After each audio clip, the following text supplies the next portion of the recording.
point I made in the book Currency Wars, that came out in 2011, is that the world is not always in a currency war, but when it is, the currency war can go on for a very long time, meaning 15, 20 years. And I illustrated that with what I call Currency War One, which lasted from 1921 to 1936. Starting with the Weimar hyperinflation, the UK's decision to go back to gold at the wrong price, and the beginnings of the Great Depression. Then I talk about Currency War II, which I date from 1967 to 1987, beginning with the devaluation of pound sterling and the first major break in the Bretton Woods system, and then continuing through the Plaza and the Louvre Accord in the mid-1980s. And the point is, Currency War I lasted 15 years. Currency War II lasted 20 years. Currency War III began in 2010, partly as a response to the not just the financial panic of 2008, but the recession, the technical recession, and actually the depression that followed.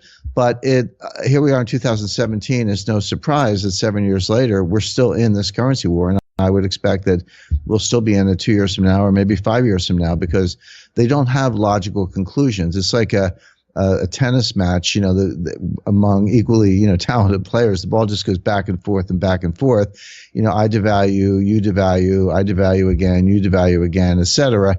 They don't have a logical conclusion, except for systemic reform.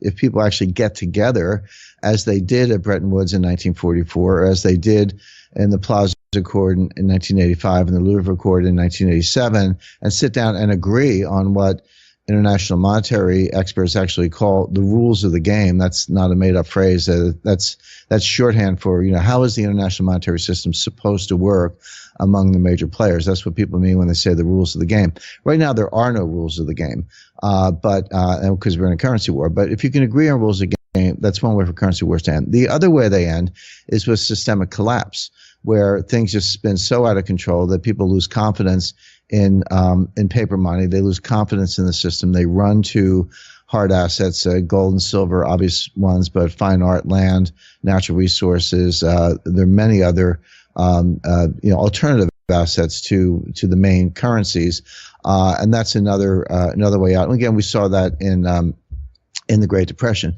We also saw it in 1914 at the beginning of World War I, when the New York Stock Exchange, for example, was closed for 5 months. I tell people that. It's obviously a historical record, but they're shocked to hear that. And 1933, every bank in America was closed by executive order. So we have seen these kinds of extreme responses to financial panics before. So you either have systemic reform or systemic collapse. I don't see any movement towards systemic reform right now. People talk about it. Maybe they wish it would happen, but there's a lot of denial and a lot of self-interest and a lot of self-satisfaction. So I don't really see that momentum that may change, but systemic collapse is definitely in the cards. Having said that, going to the specifics of your question, where are we in the currency wars?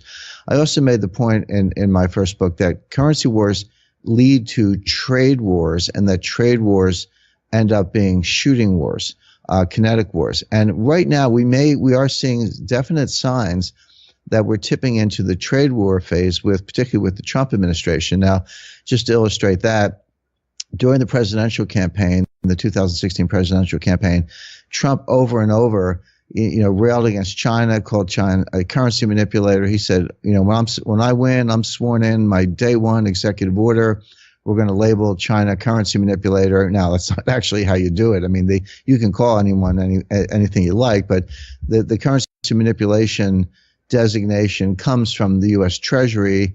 Now, granted, that could be directed by the White House, but it comes from the U.S. Treasury. It's actually scheduled for April. There's an annual review from the Treasury. It's all laid out by statute, but there's no expectation that that's going to happen. So Trump has not followed through on that. He's used the rhetoric. He actually said Germany was a currency manipulator. Interesting, because Germany doesn't have a currency. They have the euro.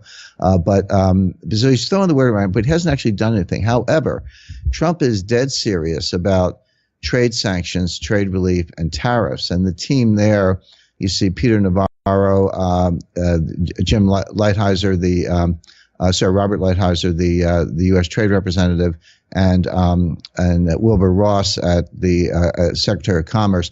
They're the troika on trade. So watch Navarro, Wilbur Ross, and Lighthizer.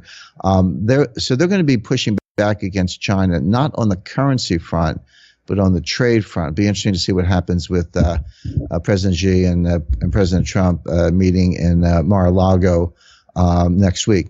So we are seeing signs that currency wars are morphing into trade wars. Having said that, the currency wars are alive and well. They're being fought by central banks through either easing or tightening, and a lot of flip-flopping in the case of the Fed. I expect that will continue. As far as the kinetic war side of it, we may see the U.S. attack North Korea. I think that's very likely at this point because North Korea shows no signs of steering away from their nuclear program, their effort to basically take their plutonium, highly enriched uranium supplies, weaponize it, ruggedize it, perfect their ICBMs, and be able to launch a nuclear strike on Los Angeles and kill several million Americans. So that's happening. They'll have that capacity within probably 4 years. Clearly, the United States will not allow that to happen. And so and I don't see North Korea being deterred, so the U.S. will probably have to attack North Korea, and there are other hotspots around the world. So I think this sequence of currency wars, trade wars, shooting wars is playing out very much as it did in the 1920s and 30s. You mentioned the United States going into North Korea or doing something with North Korea. Are you talking about an invasion, or are you talking about some type of covert operation to destroy their nuclear facilities? Because won't this, like you said, it's going to kick off a shooting war. I mean, won't Russia, China, won't they step in or say something about it? Well, it won't be an invasion. The last thing anybody wants, I think we learned our lessons in Vietnam and the Korean War, that U.S. troops fighting land wars in Asia is not a good idea. So I think the Pentagon's internalized that, but there's no need for that. I think it would be a combination of because war has many dimensions and getting more dimensions all the time as the cyber battle space expands. So I would expect, possibility of covert operations, sabotage, assassination, the kind of things that were carried out against the Iranians. But also cyber warfare, which was also carried out against the Iranians. Difficult to do, but the ability to penetrate, North Korean computer systems, North Korean payment systems, et cetera. But then on the kinetic side, you can just use air power and sea-based air power. We have bunker buster bombs, but you might see tactical nuclear weapons for the first time since World War II at Nagasaki and Hiroshima. You might need tactical nuclear weapons to really destroy the program. There's an old saying in geopolitics: if you're going to kill the king, don't miss. In other words, if you're going to do it, do it. There's nothing worse than an attempted assassination or attempted decapitation where you fail to do the job and end up being on the wrong side of the pushback. So again, I wouldn't rule out the use of tactical nuclear weapons in North Korea, but hopefully that wouldn't be necessary. But the third vector, and this is happening now, is financial warfare. And financial warfare is not just sanctions. It's actually a form of warfare, but you carry it out through financial means. This is what I actually talked about in all of my books. The first two chapters of Currency Wars, the first two chapters of The Death of Money, which came out in 2014, New York Times bestseller. And I touch on it again in my most recent book, The Road to Ruin. But that's already happening. Now, interestingly, we had a very tough regime of economic sanctions against North Korea early in the Bush administration, and they were actually working. We were putting the North Koreans' backs were to the wall. We were frozen assets in an entity called Banco Delta Asia, which was a North Korean North Korean intermediary. But we backed off from that. I'm not sure why we didn't want to push that harder. I don't know exactly what threats might have been made behind the scenes, but we got some vague promises from North Korea, but then by 2006 into 2008, those promises were broken. The Obama administration didn't do anything, as far as I can tell. They just punted on the issue, and now it's been handed off to Trump. So again, North Korea shows no signs of backing away from that. But we just recently announced that North Korea was de-SWIFTed. Now, just to explain that term, SWIFT is the Society for Worldwide International Financial Telecommunications. It's the central nervous system of the global financial system. It's a system based in Belgium through which all financial message traffic, not all, but almost all important financial message traffic moves. Getting kicked out of SWIFT, and that's what we mean by de-SWIFTing, it's like cutting off oxygen to a patient in intensive care. I mean, they're basically going to be financially strangled. We just did that to North Korea a few weeks ago, and that's only the second time I've seen that. The first time was Iran in 2012, although that was President Obama alleviated that to some extent in 2013 in exchange for Iran agreeing to discuss nuclear weapons, and led to this memorandum, which the Trump administration now seems prepared to tear up. So, and we're also putting sanctions back on Iran again after easing up from 2013 to 2016. We're now back in the business of putting sanctions on Iran.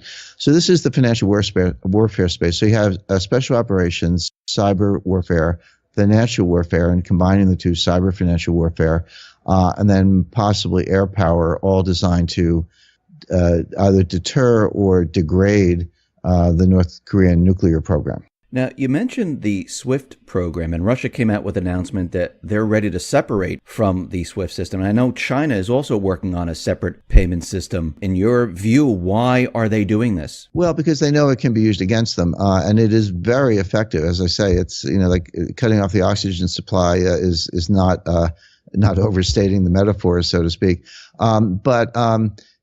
Look, we've already put Russian sanctions on Russia, but there's a financial war going on between Russia and the United States right now. If you were in a war with the United States, you would fight it aggressively and you would make preparations for worst case scenarios. And by the way, this announcement, the one you referred to, came from Elvira Nabiullina, who's the head of the Central Bank of Russia.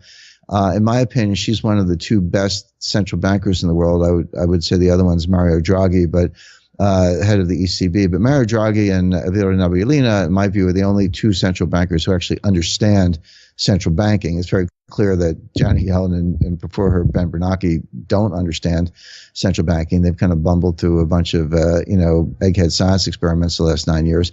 But Nabiullina gets it, and so she's it's preemptive. She's saying, well, we don't think Russia's going to get kicked out of SWIFT imminently. I don't think they'll get kicked out at all. I mean, there is a kind of a board of governors. There's a governance structure. It's not anything the United States wants. Now, the U.S.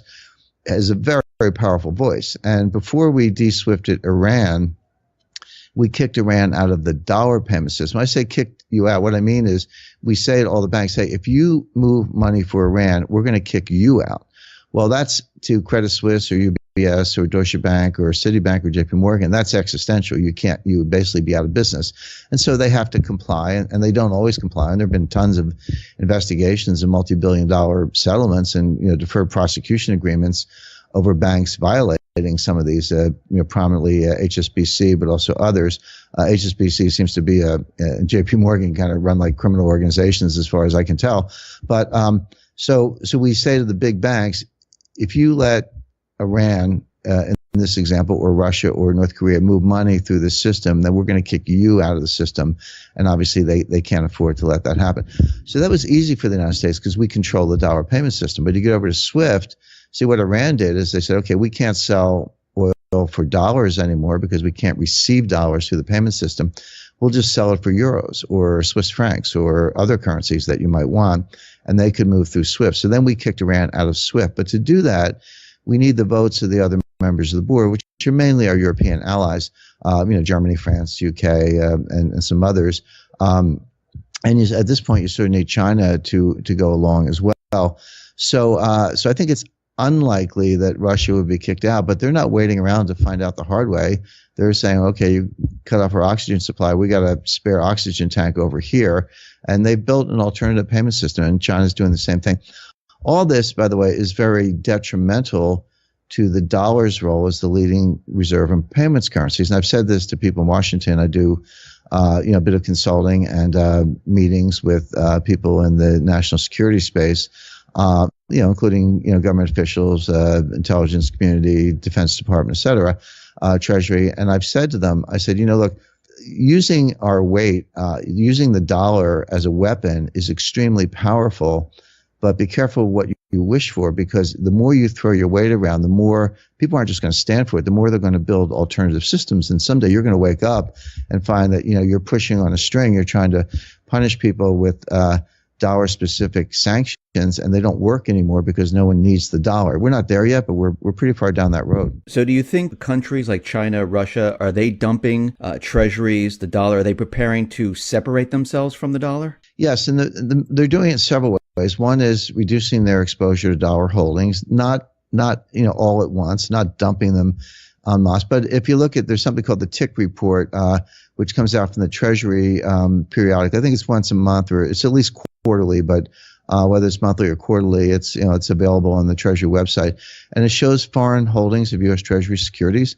And if you look at the official holdings, they are going down significantly, and they have for a while. So it is true that China and Russia in particular, but other countries as well, are reducing their holdings of U.S. Treasury securities. Japan has picked up some of the slack, and U.S. banks as well. But they're reducing now. Some of that, you don't actually have to sell anything. You just because when a Treasury security matures, if you own a Treasury security and it matures, the Treasury just sends you the money. They give you your money back. Basically, it's like paying off a loan. Well, so you don't actually have to sell anything. You just have to sit there and do nothing, and your holdings will go down as long as you don't reinvest in more treasuries. And that's what's happening. They're reinvesting in euros, they're reinvesting in other securities. So this is kind of going on quietly and slowly without a major dumping operation, which the U.S. could stop by the president has the authority to stop that if it ever became malicious. But what they are doing is buying gold.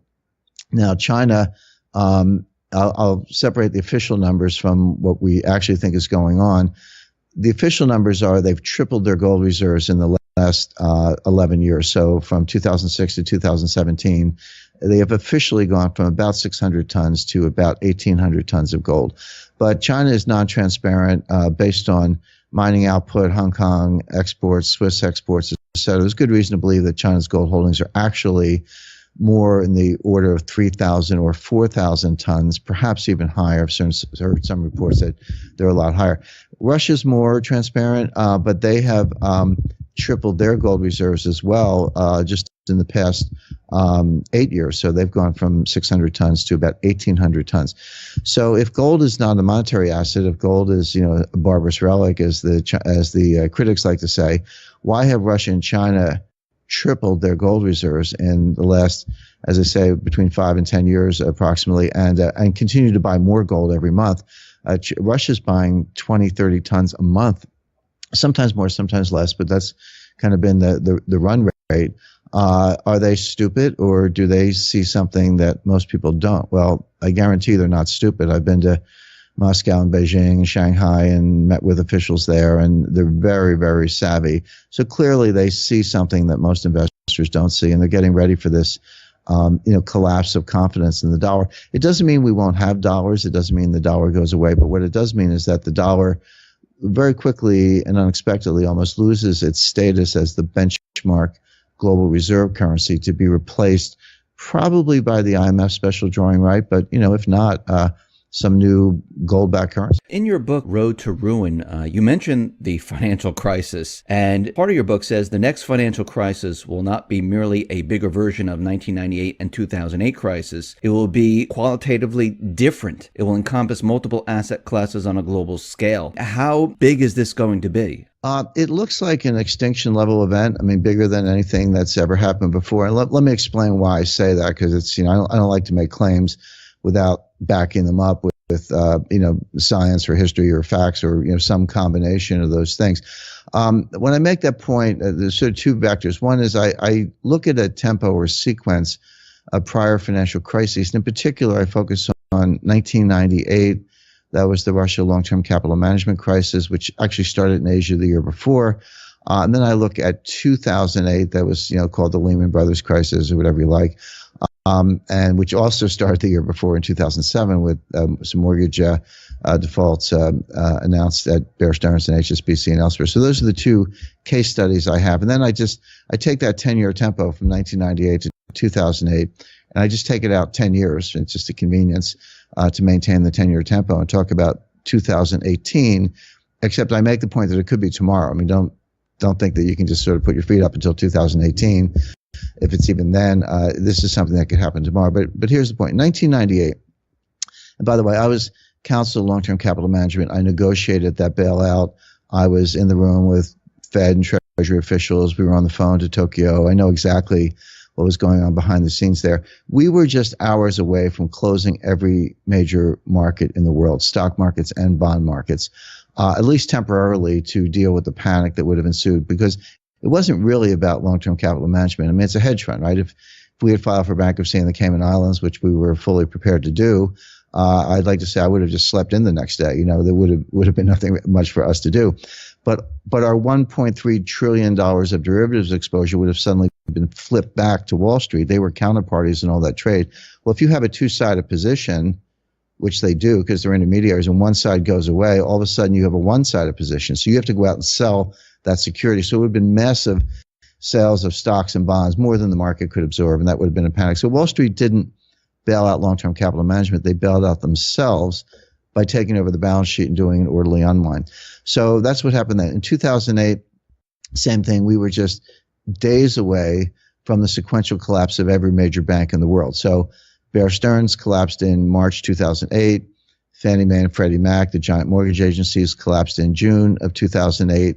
Lehman Brothers collapsed on September 15, 2008. Morgan Stanley would have been a few days later, then Goldman, then Citi, then B of A, and all those dominoes would have fallen. Again, massive intervention to the tune of tens of trillions of dollars of currency swaps, guarantees, et cetera, to prevent that from getting worse. So 2 times we came within hours or days away from collapsing the entire global financial system. Didn't happen because of intervention. But look at the intervention. In 1998, Wall Street bailed out a hedge fund. In 2008, the central banks bailed out Wall Street. In 2018, who's going to bail out the central banks? In other words, each crisis gets bigger than the one before. Each bailout gets bigger than the one before. We are now at the point where the next crisis will be so large it will exceed the capacity even of the central banks to do the bailout. And so the resolution, the liquidity injection that you always need, because these panics are always about liquidity. Everybody wants their money back. People say, there's a global dollar shortage going on right now. That's one of the reasons why China's selling treasuries, by the way, not just to get out of dollars, but because they actually need dollars to prop up their own currency because of this global dollar shortage. And people say, well, how can there be a global dollar shortage? The Fed printed $4 trillion. Its balance sheet is over $4 trillion. The answer is that, yeah, the Fed created $4 trillion of printed money, but the world created $100 trillion of debt. There's been no deleveraging since 2008. The biggest banks are bigger. They have a higher percentage of the banking assets of the entire system. Their derivatives books are larger. Leverage is greater. Debt to GDP ratios are higher. Everything that was too big to fail and unstable in 2008 is bigger, more unstable, more prone to failure today.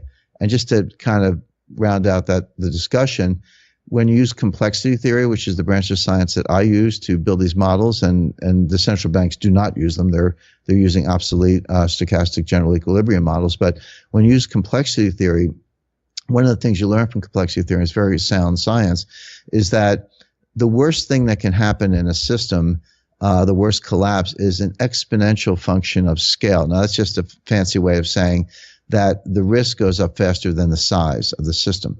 So when you double the system, you don't double the risk, you increase it by a factor of 10 or more. So I just explained why we vastly increased the size of the system measured by bank assets, concentration, derivatives, leverage, et cetera, which means that the risk has gone up even more, which is why I say the next panic will be an extinction level event. It could happen tomorrow. I'm not saying it will happen tomorrow. I'm saying it could happen tomorrow. There's nothing the central banks can do to stop it. You're going to have to lock down the system, which I talk about in my book, The Road to Ruin. I explain exactly how that will play out. And then you're going to have some rescue, whether it's special drawing rights, which is the IMF world money, or gold, or something else, if you want to unlock the system. Do the central banks, do they realize that we're coming to a point where this whole thing cannot be sustained? Are they working together to maybe collapse the system? I don't think they're trying to collapse the system. I think they are aware that a lot of these risks that we're talking about are there, but they don't fully comprehend it. Now, let me explain what I mean by that. The central bankers ran the bailout the last time. They know what they did. They know more than we do. And although a lot of information has come out, But the main point that I make is they've been unable to normalize things since then. For example, prior to the crisis in 2008, the Federal Reserve balance sheet was about $800 billion. In the course of trying to mitigate the crisis, they increased the balance sheet to over $4 trillion, and they cut interest rates to zero and held them there for 7 years. Now, if somehow they had got the balance sheet back to 800 billion or even a trillion and got interest rates up to 2.5%, which is what the Taylor rule says they should be, I'd be the first one to congratulate them. I say, nice job, guys. You saved the world and you got back to normal. But that didn't happen. They're still at $4 trillion. Interest rates are, okay, they've crept up to 0.75%, but they're still well below where they would be at this stage of the business cycle. So they have not been able to normalize their balance sheet, and they have not been able to get interest rates back to where they want. So what are they going to do if the crisis hit tomorrow? Take the balance sheet to 8 trillion, 12 trillion? I mean, what's the boundary? Well, legally, there is no boundary. They could, in fact, do that. But in my view, that's not sustainable, and they know it. There's an invisible confidence boundary. There's a point at which people are saying, this is crazy. I'm out of here. I no longer have confidence in the dollar, whether it's foreign creditors, U.S. citizens. People just run to the alternatives, and we know what they are. It's gold, silver, land, fine art, natural resources, hard assets of various kinds, or Switzerland, or take your pick. But they're out of the dollar. And so I think the central bank has an intuition about that, even though they're not using the same models I'm using. And so what they've done to address this instability and this risk is called macroprudential regulation. It's another one of these geeky terms they come up with. But for example, they've increased capital requirements from roughly 4% up to 8%, sometimes higher. Is that a bad thing? Well, it's not a bad thing, but it's not enough. The thing about bank capital, unless it's 50% or 100%, that's different. But when you're talking about going from 4% to 8%, if you don't need the capital, you can have almost zero. If you do need the capital, no amount is enough. In other words, in a steady state, when everyone's confident and everyone thinks the banks are fine, you actually don't need that much capital. But when there's a panic and everybody wants their money back and you do need the capital, 8% is no better than 4%. It might buy you another couple of weeks before the bank goes to zero. But the point is it's going to zero very quickly at an accelerating rate. And so that kind of regulation, I'm not saying it's a bad thing. I'm saying it's not really going to work and it's not enough. The other big thing they did at the G20 summit in Brisbane, Australia in November 2014 is they came up with what I call the Brisbane rules, where they explicitly said that going forward, our policy in bailouts is going to be no more bailouts. We're going to have bail-ins. Now, what's the difference between a bailout and a bail-in? Well, and they all have to do with resolving, large too-big-to-fail bank distress and too-big-to-fail potential failures. How do you deal with that? Well, the bail-in model, the bailout model, which we saw in 2008, is you use taxpayer money, you use guarantees, you use money printing, you use government to prop up the bank. No bondholder of any major bank took a penny of loss in 2008, not one. Every one of those banks got bailed out. Every one of those bonds got paid off at maturity, or at least there are still good debts on the books of the banks. Not one depositor lost a penny in any of those banks. The bailout was fully funded by the U.S. taxpayers. Even stockholders lost, the value of the stock went down, but it came back again, since then to some extent. So there was no pain by any stakeholder, meaning stockholders, bondholders, and depositors. All the pain was felt by taxpayers and ordinary citizens in the form of not getting paid for the risk, and also zero interest rate policy, which meant that, trillions of dollars of lost income on savings has been transferred to the banks in the form of zero interest rates, because the banks don't have to pay you interest. So that's the bailout. Brisbane, 2014, they said, from now on, we're going to have bail-ins. The way a bail-in works is that when a bank's in distress, the first loss is going to fall on the equity holders. Equity holders are going to go to zero. You're going to get wiped out. Then bondholders are going to take a haircut. So look at the hole in the balance sheet, and maybe you'll get 50 cents on the dollar or 70 cents on the dollar, but you won't get 100 cents on the dollar. And then finally, depositors will not be protected above the insured amount. So let's say FDIC insurance, $250,000. In Europe, it's about 100,000 euros. That amount will be backstopped, but anything in excess of that, you're at risk. And so the depositors, bondholders, and stockholders will all suffer only after all of those resources have been exhausted, would any taxpayer money be used? So that's the so-called bail-in. Now, on the face of it, it sounds fair, it sounds reasonable, it sounds equitable. Why not put the losses where they belong, in the hands of the people who benefit and the people who had the upside? And why go to the taxpayers? Sounds good.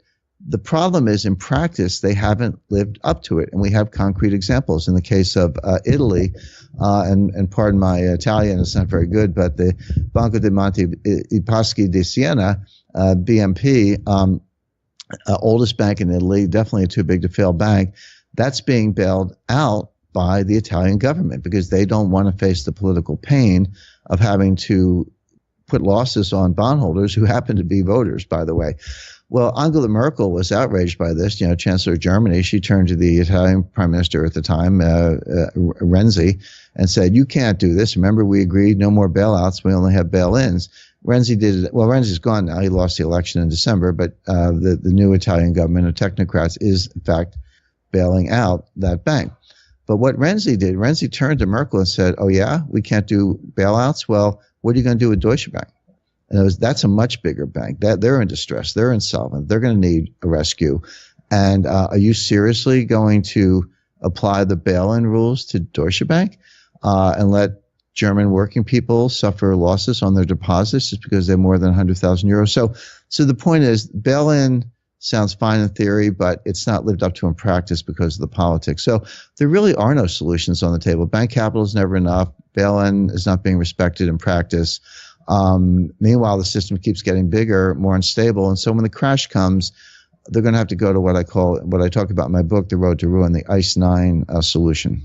What is the ICE 9 solution? What do you mean by that? The ICE 9 is a phrase I borrowed from Kurt Vonnegut, one of my favorite authors. He wrote a book in the early 1960s called Cat's Cradle, which I highly recommend. It's very funny, dark comedy, but a very funny book, short, easy to read. But in that book, he invented something called ICE 9. There was a scientist who created ICE 9. ICE 9 is a polymorph or a similar molecule to water, to H2O, with two important differences. Number one, the melting temperature is 114 degrees Fahrenheit, which means it's frozen at room temperature. And number two, when a molecule of H2O, water comes in contact with a molecule of ICE 9, the water turns to ICE 9, which is ice, basically, so at room temperature. So he took this ICE 9, put it in vials, 3 vials, gave it to his 3 children. And the plot of the book has to do with whether any of them open it and pour it. If you pour the ICE 9 into a stream, the stream freezes, then the harbor freezes, then the ocean freezes, and all the water on the earth freezes, and life on earth dies. In other words, it's a doomsday machine. And I take that story and bring it over to financial markets as a metaphor, and I make the point that the panic is going to start somewhere. There'll be some catalyst. It doesn't matter what it is. I mean, people ask me all the time, what's going to start the panic? And I say, it doesn't matter. The system is unstable. It's prone to collapse. So whether it's a financial failure, an assassination, a coup d'etat, a natural disaster, it could be a lot of things, but it won't matter. It'll just happen. But it'll show up, it'll emerge in a particular segment of the capital markets. And my number one suspect would be money market funds, because they're supposed to be liquid. They're not really. It's a great misnomer. People think money market funds are money. They're not. But people will call up for the money market funds and say, I want to redeem my shares, wire the money to my bank account and do it now. And what they're going to find is that, what's on the other side of the money market funds? Well, there are all kinds of short-term liabilities, and they're not going to be able to roll those over. So they're going to suspend redemptions on the money market funds. By the way, that was not the law in 2008. It was, you could not suspend redemptions. There was no provision for that. Today there is. They changed that law, so you can suspend redemptions. So it's like a hedge fund that puts up gates and it closes the gates.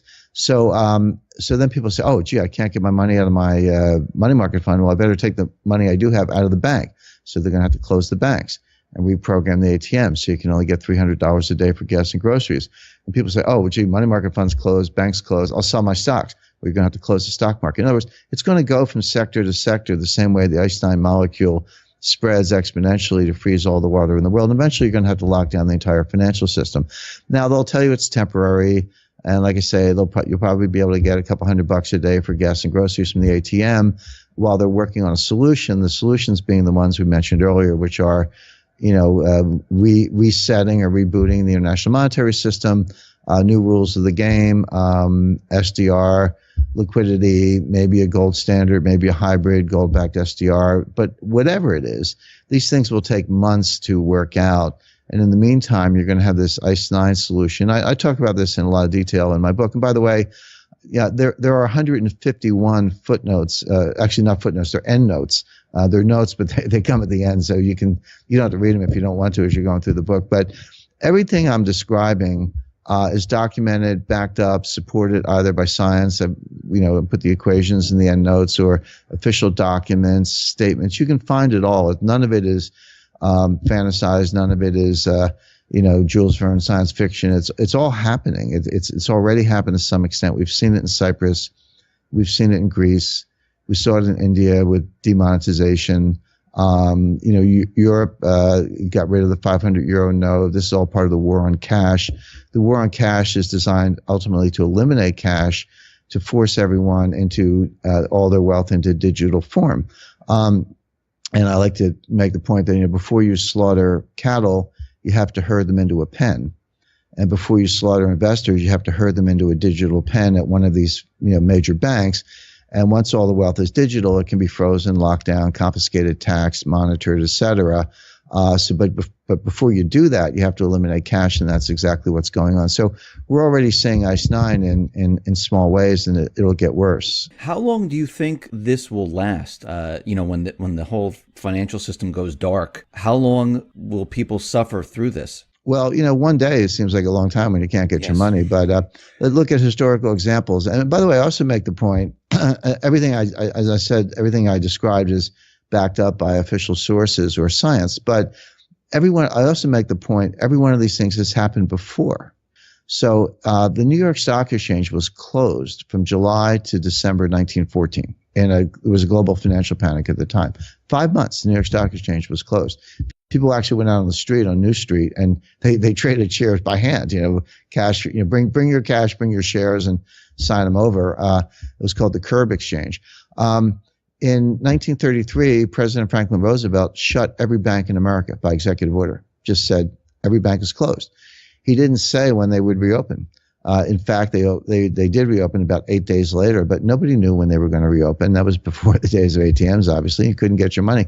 In the Great Depression, there was such a shortage of money that people invented wooden money. It was called the wooden nickel. When I was a kid, there was an expression, don't take any wooden nickels. But in the 1930s, small communities would create wooden money, and you would use it for local merchants, and everybody would trade it with each other because it's all the money they had. They made money out of wood. So the point is, all these things have happened before. Now, I would expect that, we have another concrete example. I make the point, none of this is speculation. In 2009, in response to the panic, the IMF did issue special drawing rights in August 2009. Pardon me, people say, where did these special drawing rights come from? And they knew, no, they've been around since 1969. So they've been around for, almost 50 years.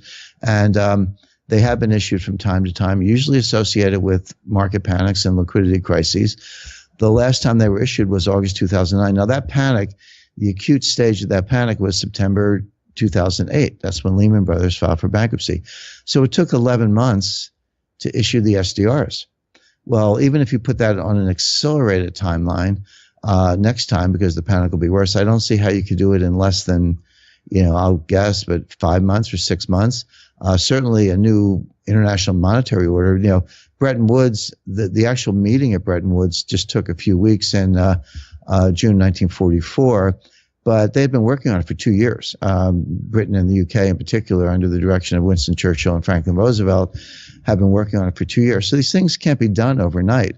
But even on a crash basis, if it took, and no pun intended, but if it took 3 to 6 months, that's a long time for the system to be shut down. But I think that's a reasonable forecast. What will the United States look like after this? I mean, you're talking about SDRs. Will the dollar still be in existence? Will we still have our way of life? Will everything go back to normal? Probably not. I think the dollar will still be in existence, but it'll be a local currency, not the benchmark global reserve currency. I would expect the new benchmark global reserve would be the special drawing right, or maybe gold, or a new gold-backed currency, or a gold-linked SDR.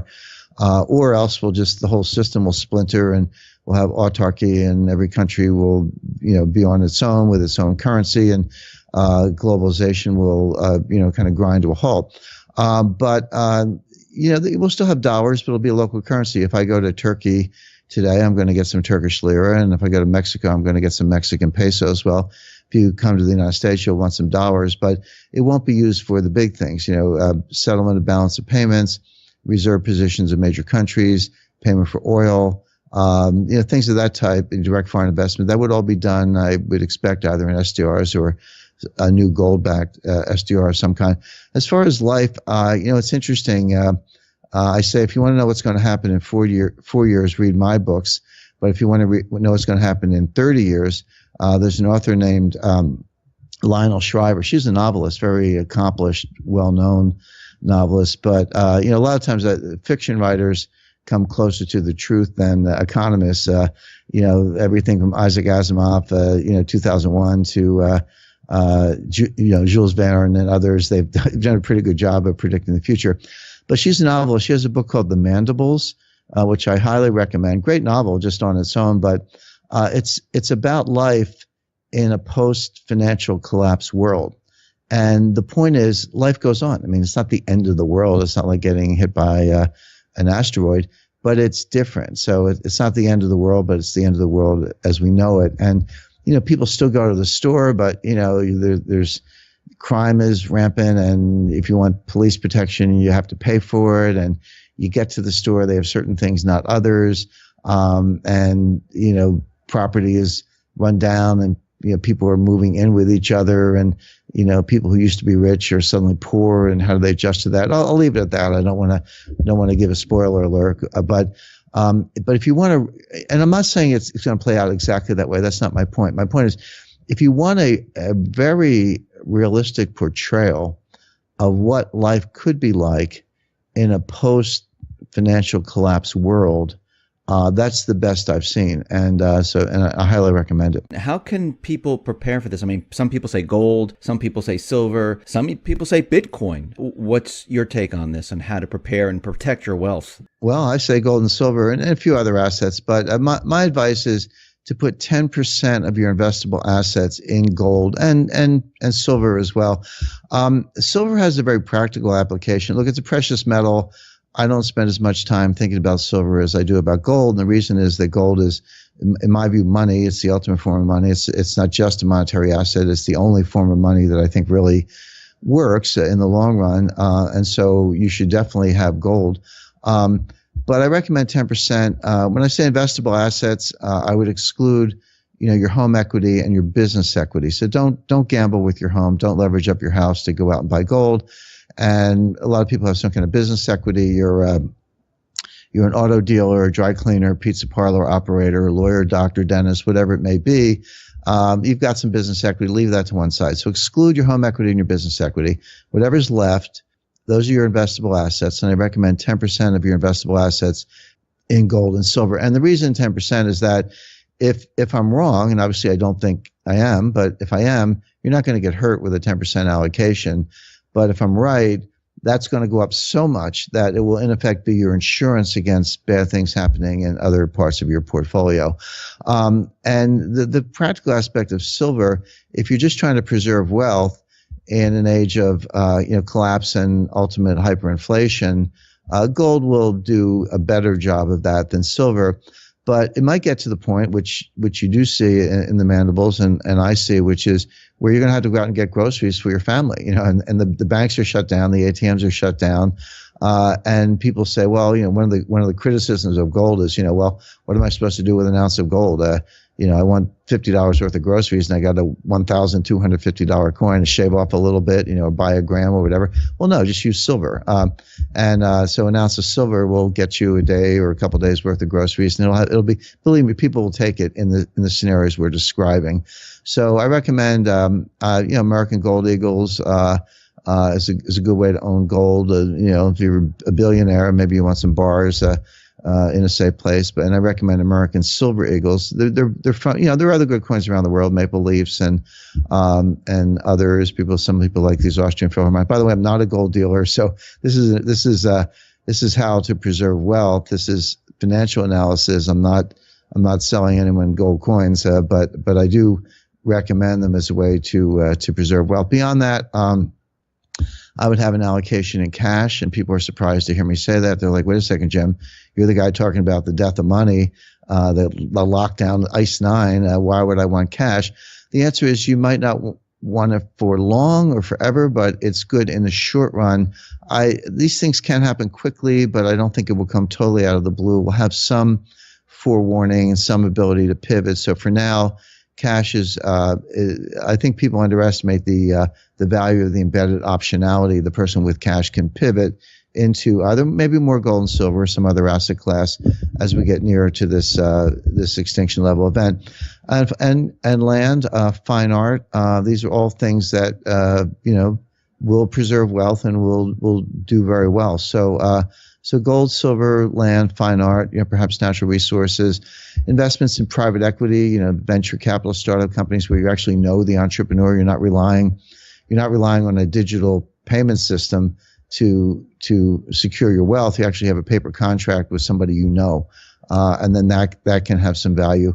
As far as Bitcoin is concerned, I don't own any Bitcoin. I don't recommend it. And of course, that's enough to get you branded as a Neanderthal by the Bitcoin groupies, as I call them. But I believe that blockchain technology clearly has a future. I mean, remember, Bitcoin is just one cryptocurrency based on blockchain technology. So I think you need to separate the two.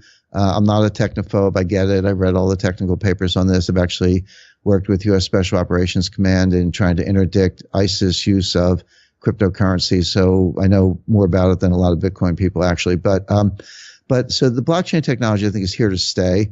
But Bitcoin itself, came out in 2009. We have not had an economic downturn since Bitcoin was invented.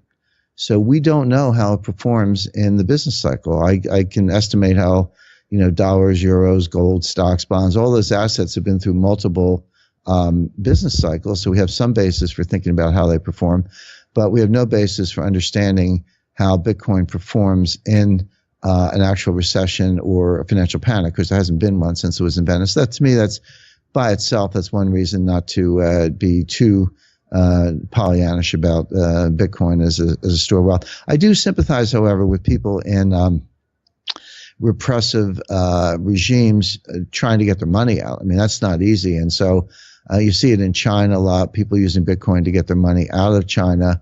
And elsewhere around the world, maybe Venezuela and some other places. So to the extent you can put your, keep your brain wallet in your brain and get the Bitcoin and get on a plane and come someplace and maybe turn it back into an asset free of the grasp of the failing jurisdiction. I think it does have a place to facilitate capital flight. James, thank you very much for being on the X22 Report Spotlight. Once again, how can people see your work and get your books? Thank you. The books are all available on Amazon and Barnes & Noble online and major bookstores. My most recent book is The Road to Ruin. But also right now, as we're doing this, I have the paperback edition of The Death of Money is just out. Now, that book came out in 2014, but first of all, it's still very fresh. It talks about a lot of things that are going on today, but there's a new preface. I've added new material, including some never before published information on insider trading ahead of the 9/11 attacks. So there's new stuff in there, and people may be interested in that. Currency Wars and the New Case for Gold, all available online. I'm very active on Twitter. My Twitter handle is @JamesG.Rickards, RICKARDS, @JamesG.Rickards. And my official website is thejamesrickardsproject.com. Thank you very much once again for being on the Spotlight. I really appreciate it. Thank you.